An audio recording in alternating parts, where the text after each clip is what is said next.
Raise your right hand and repeat after me. I state your name. Do solemnly swear. To support and defend. The Constitution of the United States. Against all enemies. Foreign and domestic. And to bear true faith. And allegiance to the same. That I will obey. The orders of. The President of the United States. And the orders of. Those officers. Appointed over me. According to regulations. And the Uniform Code of Military Justice. So help me God.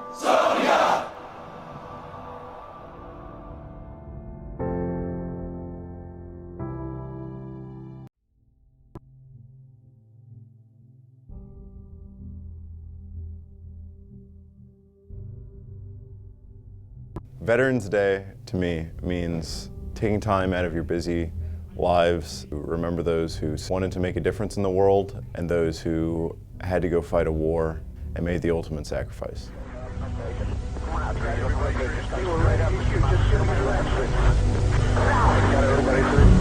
I do not believe that any of us would exchange places with any other people or any other generation.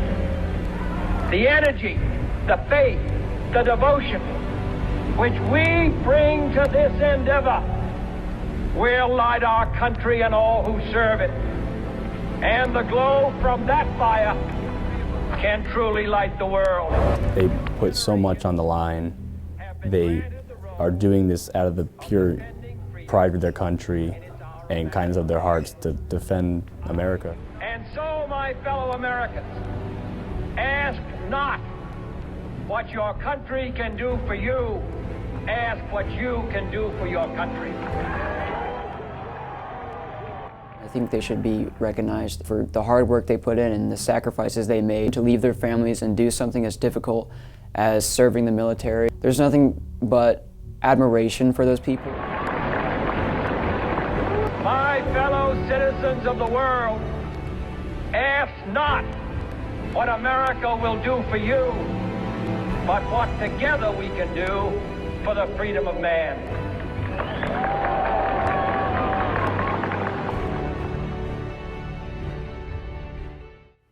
I feel we should celebrate Veterans Day to honor the men and women who have fought for this country and fought for our freedom. Memorial Day is to celebrate the men and women who fought and died for our country, but there are still many veterans here that need to be honored and recognized as well.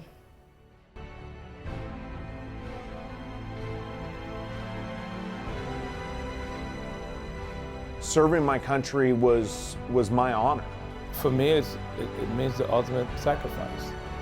It meant the world to me to finally get an opportunity to serve my country. Being able to give that part of my life to my own country is just an amazing feeling. I'd do it all over again if I could. When I was in Japan and the tsunami hit Indonesia, Thailand, and Sri Lanka, and being able to go over there and help those people recover the bodies and rebuild their lives after such a horrific event, that was one of my most memorable times. The other was when I was over in Afghanistan and I was working with the Army. I was working for the Army, and the people that I've met over in Afghanistan that were thankful for us being over there, because we never look at it that way. We always see the harsh part of war, but the people that we were there to actually help, I think that would have been my most memorable moment, because those are the people that you get into the business to help, and now you actually get a chance, an opportunity to see it. Vice going out there and it's all guns and violence. It's an actual human side of humanity.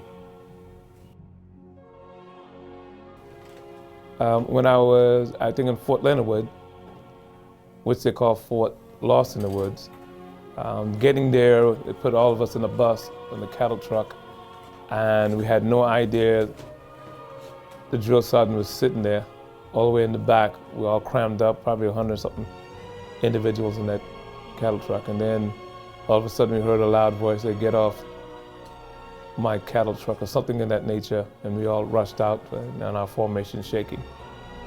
Except for me, I'm 26 years old, watching young kids cry. That was the most, that and my daughter's being born, so, yeah. Moment, I kind of have two.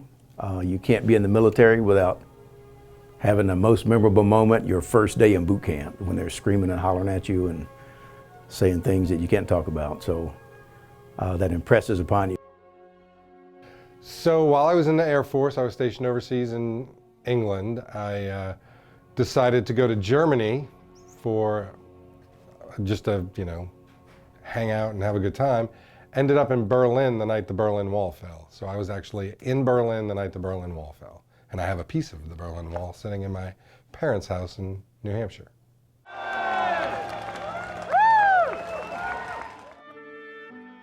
But your mission is not about you. You find that real quick. It's about, the country. So I think everybody should be a part of something that's not about themselves in life. I think it's important for people to remember that being able to do what we do comes at a cost, and it's important to keep that in your mind. You don't know what it's like to be away from home so much and fighting for the country and doing the things that we did all hours of the day and night, and to be recognized for that. I remember coming back from overseas and getting off a ship and coming into San Francisco and being spit on by the protesters, and to be honored as a veteran is a very nice thing. You're thinking about the people from the past, the future, and the present. For me, I'm thinking about all the other people that put their lives just to save this country and to make it safe. And for the young kids that are going in now to make those same sacrifices to help civilians and other soldiers to be the best they can be. It gives way to the people, or it gives better respect to the people that served before you. These are the people that actually fought, and it seems that they were lost in the big picture. So it gives us an opportunity to go back and give respect and reflect on those people that served the country before us. And I consider them all to be heroes. That's why I observe Veterans Day. It's about understanding that there are actually people out there who are willing to do something so sincere for their country, and to truly get the fact that there are veterans among you, even though you don't realize that they're there.